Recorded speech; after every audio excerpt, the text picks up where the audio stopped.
Now, how do you delete all contacts at once on the iPad? Let me explain it, and if you're new here, subscribe and we can get started. So, inside of the iPad, we can go to the built-in Contacts app as usual, and you're gonna notice that I have not like a lot of contacts, but it's not like I have just 3, right?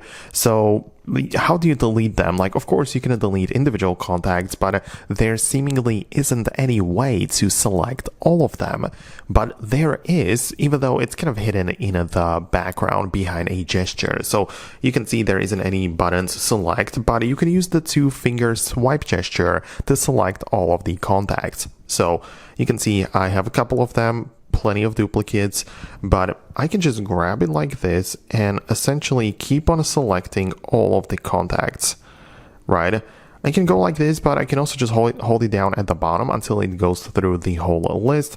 It depends on how many you have. I just have 35, so I can do whatever I want with them now that they are selected. So, as I said, if you had like 1,000 of them, it might take a lot longer, but it's still doable through this method. And now that we have them selected, we can hold it down on some of them.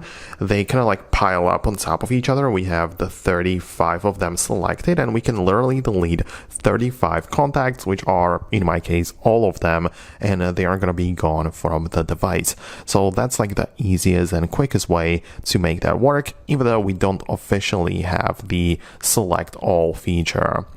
Outside of this, you can also go to your settings and find apps at the bottom, from which you can go to contacts, and if you have the accounts added in there, you can as well delete them from in here, and that could also allow you to delete all of your contacts simply with a click of a button. So that's how you can also approach this. I hope that I was able to help you out. Thanks a lot, and I'll see you later in the future videos.